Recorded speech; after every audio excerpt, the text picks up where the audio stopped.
Olá pessoal, Éder Leal aqui, esse é o canal O Trader Sério. Vamos para mais um vídeo no meu diário de trade, iniciando uma nova semana aí, segunda-feira, dia 8 de setembro de 2025. E hoje é um dia que teve bons movimentos no mercado, tá? E conforme a minha leitura, eu fiz algumas saídas antecipadas e isso acaba de alguma forma interferindo no resultado financeiro, mas já vou explicar para vocês aí o que eu estava vendo no mercado e o motivo das saídas e falar um pouquinho sobre a diferença entre gerenciamento ativo e passivo, tá? No meu ponto de vista. Então começou o dia, eu olhando o gráfico aí, o último movimento de sexta-feira, eu vi isso aqui, ó. Sexta-feira, tá? Eu vou ter que puxar um pouco mais para a esquerda pra gente ver. Pra sair daqui na minha câmera. Aqui, ó. Sexta-feira, eu li a barra número 7 como uma barra aqui de rompimento, né? E ele faz esse movimento aqui de um desequilíbrio muito forte comprador. Depois ele faz aqui a pausa, faz uma correção profunda e essa correção profunda se estende e acaba vindo até o ponto de entrada do rompimento anterior, tá? Então aqui um ponto de inflexão e essa entrada, assim, o último trade que eu fiz na sexta-feira, no vídeo de sexta-feira que eu explico sobre isso, é me baseando que ele vai tocar aqui o ponto de rompimento, tá? Então se ele tocou o ponto de rompimento, ele já fez essa correção muito profunda tocando o rompimento anterior, eu considero isso tudo um equilíbrio. Inicialmente, claro, um equilíbrio pegando essa região e essa, mesmo que não tenham dois toques aqui em cima, mas eu acho que aqui é a resistência mais importante, por isso eu considero como um topo. Veja ele fazendo um topo mais baixo aqui, então isso também é uma informação importante, né? É uma informação de uma resistência mais baixa. Ele faz alguns fundos mais baixos também. Então, quando eu estou lendo o mercado aqui no pré-market, até foi dúvida que ficou aqui referente ao meu vídeo de ontem, falando sobre rompimentos, a minha localização, eu começo olhando para trás, sempre no pré-marketing, olhando o último movimento. Então, eu vou vindo como se eu estivesse retrocedendo no mercado. Eu vou voltando para ver qual foi o último ciclo. E aí, com base nisso, eu vou me preparar para o dia, tá? Poderia achar que isso aqui é um desequilíbrio fraco comprador, porque ele tem um padrão aqui de máxima, correção profunda, nova máxima, correção profunda, nova máxima. Eu acredito que não, porque eu tenho aqui regiões mais importantes para trás, tá? Que é do movimento anterior. Então eu tenho esse topo aqui, que é uma resistência, eu tenho esse fundo aqui. Então eu começo o dia calculando isso, tá? Um equilíbrio nessa região aqui. Marco aqui a máxima, marco ali a mínima, um equilíbrio. 50%. Podem ver que eu já marquei aqui com uma linha laranja o ponto dos 50% e começo o dia analisando assim, tá? Quando eu começo o dia analisando como um equilíbrio, vou dar um zoom, aqui vai ficar melhor para ver os gráficos. Eu estou vendo isso aqui inicialmente, tá? Vem a barra número 1, uma boa barra de sinal, mas a primeira barra do dia. Tá? Ele poderia ser uma tentativa de rompimento aqui para cima ou voltando para dentro do equilíbrio, que é o que eu acho que tem maior chance de ser. Então eu não faço nada na 1. A 2, uma boa barra já entrando dentro da região de equilíbrio, eu considero ela uma ótima barra de sinal e faço aqui uma venda tentando buscar os 50% do range. Então a minha ideia aqui era vender e eu vendi com 8 contratos, onde eu estava buscando aí uma pontuação de 295 pontos, um stop acima, né, 380. Por que é 295 pontos de alvo? Porque agora o meu stop está aqui acima, ó. Para eu ser estopado, o mercado tem que sair dessa região. E aí o meu alvo próximo de 50%. É isso que eu quero. A barra número 3 é uma barra ruim para aquilo que eu estou esperando, porque ele pode, né? A gente sabe que o mini índice tem assim, digamos, um padrão que ele faz com certa frequência, que é um range de abertura, ou seja, ele cria uma faixa de negociação logo após a abertura do mercado. E isso tem acontecido bastante esse ano no mini índice, tá? Já tem um alto índice no mini índice, mas esse ano não está acontecendo mais. Eu ainda vou fazer um vídeo falando sobre isso, sobre estatística que eu tenho de range de abertura, tá? Mas, por enquanto, eu vejo a 3, não gosto dela, mas eu não saio da operação. E aí eu vejo a 4, uma tentativa de voltar para o equilíbrio que não dá certo. A 5, uma barra pequena. Agora eu vou tirar aqui para não atrapalhar a gente. Então, vou botar mais para o lado. A 5, uma tentativa para voltar que não dá certo. E aí o que acontece? Eu já começo a analisar a possibilidade de, quem sabe, eu sair antecipado dessa operação, desistindo dela por um motivo muito simples. Se eu estou em um range de abertura, eu estaria vendido no fundo do range. E, na verdade, se eu tivesse que operar o range, eu ia tentar comprar o fundo e não vender o fundo, né? Eu não quero vender fundo de um range, né? Eu quero comprar fundo de range. Então eu começo a achar uma possibilidade ali de antecipar a minha saída, tá?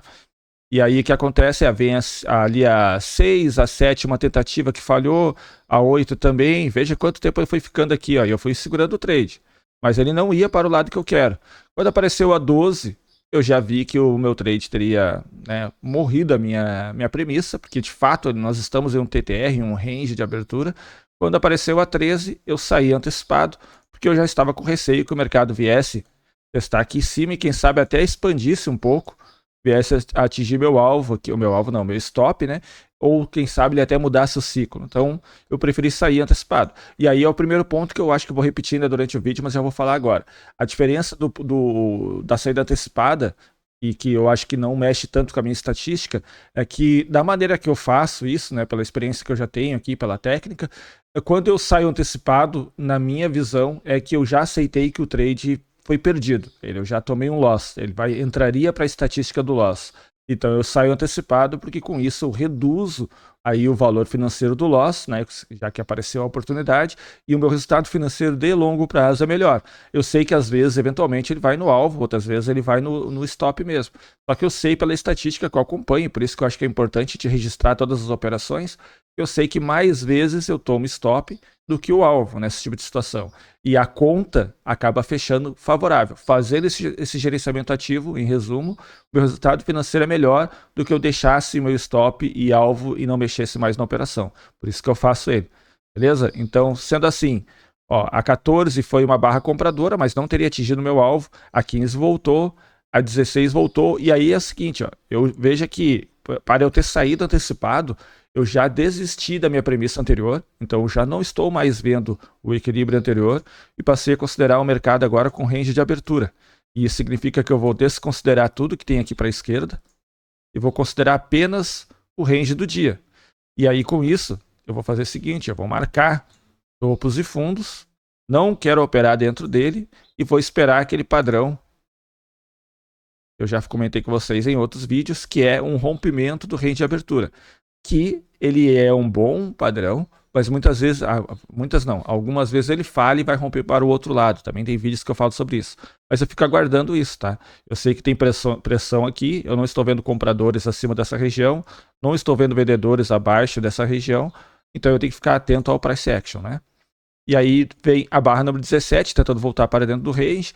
Quem comprou o fechamento da 16, tentando sair em 50% do range, saiu positivo. Tá? Eu não queria fazer esse tipo de operação. E aí quando vem a 18 e 19, essa sequência de barras, principalmente a 19, eu acho que ela é um bom desequilíbrio muito forte vendedor. O que eu vou fazer aqui de alvo? Eu vou medir esse range. Fiz assim, ó. Eu medi esse range e marquei aonde seria o 1 para 1 desse range, tá? Que é aqui. Se eu fosse medir pela barra, e aí é referente, eu já vou explicar para vocês também. Ó, dá mais ou menos igual. O que acontece? Aí, no vídeo que eu fiz ontem, no vídeo de domingo, eu estou falando sobre rompimentos, a forma que eu enxergo rompimentos, o desequilíbrio muito forte, tá? E exatamente aquilo que eu falo no vídeo, eu falei do vídeo de ontem, é o que eu usei como critério para o vídeo de hoje. Eu fiz a medida aqui dessa barra, verifiquei quanto que era 1 para 1, sei que aqui nessa linha verde, do range também é mais ou menos igual, então com isso, eu também fiz isso aqui, ó, verifiquei qual era o tamanho do range.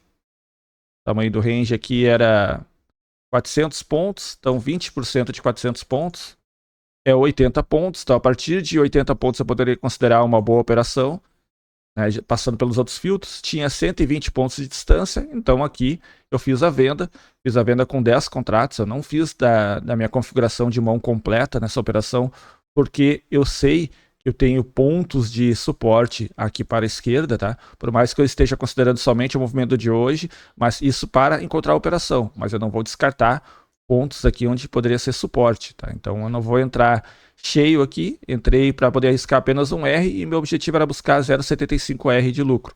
Então eu entrei buscando 275 pontos de alvo, um stop de 305 pontos, e aí vou conduzindo o trade. Felizmente ele foi em uma única barra, quando é assim é muito bom, né? Sem calor.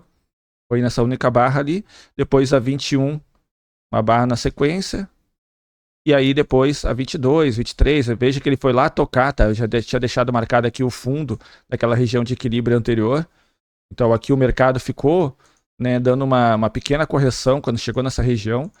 E aqui eu tentei fazer uma operação que eu não costumo fazer no canal também, assim, não é uma operação de maior probabilidade, tá? Que é, vou arrumar de novo que eu fiz o desenho errado, que é uma operação de rompimento de um triângulo, tá? Um triângulo descendente aqui. Eu queria antecipar, fazer uma venda aqui, porque eu acredito que o mercado iria se deslocar mais para baixo. Só que eu entrei nessa operação, percebi o desconforto, percebi que eu estava entrando em uma operação que eu não gosto de fazer aqui nessa conta pública, que são operações que são de menor probabilidade, mesmo que eu tenha o sentimento de que o mercado vai ir lá, e aí eu saí antecipado, acabei desistindo desse trade.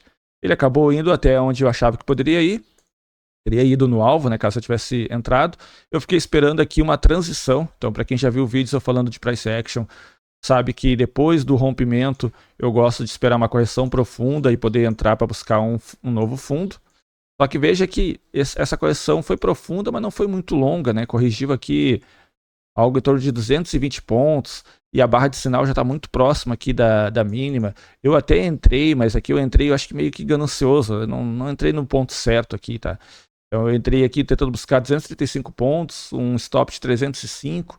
Entrei na operação, ele já reverteu logo na barra 33, na 34 ele ficou ali também, e na 35 eu optei por sair antecipado também da operação, usando aquele critério de que eu acho que agora eu estou dentro de um TTR, então um micro range aqui, né? Ó, um TTR, onde ele passa a ter, no caso, reversões, e aí no TTR eu estaria vendido no fundo do TTR, assim como era lá no primeiro trade do dia.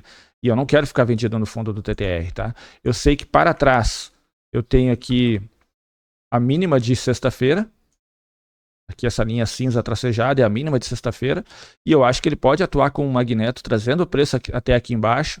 Eu acho que o mercado tem boa possibilidade de vir aqui, mas possibilidade. Então, na verdade, é muito mais um sentimento do que probabilidade estatística, né? Então, eu prefiro sair antecipado, encerro o trade aqui. E depois disso eu tenho que ver o mercado até andando um pouquinho mais para baixo, mas logo depois ele reverte, né? E agora ele já está aqui trabalhando, tentando voltar aqui, quem sabe a fazer uma nova mínima, mas fazendo uma correção profunda, tá? Só que depois de eu ter saído antecipado de duas operações, de eu ter visto que eu fiquei desconfortável nas últimas duas operações que eu fiz, eu optei por encerrar o dia e parar o dia por aqui mesmo, beleza? Então, meu relatório de performance do dia de hoje. Eu fiz aqui, ó, conta simuladora eu não tenho nada. E na conta que eu mostro todos os dias, a conta 144, fechei o dia aqui com R$ 374,67. 4 operações, né? Mais do que eu costumo fazer. A primeira é um stopzinho de 75 pontos. A segunda eu peguei 235. E duas saídas antecipadas. Uma com 20 pontos e uma com 5 pontos. Tá? Veja que a operação boa mesmo foi o rompimento, onde eu fiquei apenas 25 pontos de exposição negativa, tá? Meu gráfico aqui de patrimônio e o gráfico de operações do dia de hoje. Beleza, pessoal? Diga nos comentários como foi seu dia. Espero que você tenha tido um bom dia de trade. Se você não assistiu o vídeo que eu lancei ontem falando aí sobre tipos de rompimento, mesmo que você já tenha alguma técnica já, dá uma olhadinha, vê como é que é o meu pensamento sobre rompimentos ali. Quem sabe você tira alguma coisa positiva para você também. Se você gosta desse tipo de conteúdo, não esqueça de deixar um like para mostrar que você acompanha aí os vídeos e gosta do conteúdo. E se você não é inscrito no canal, se inscreva para poder acompanhar diariamente os vídeos que eu faço aqui do Projeto 10K. Beleza, pessoal? Fique agora com as operações de forma acelerada e até o próximo vídeo.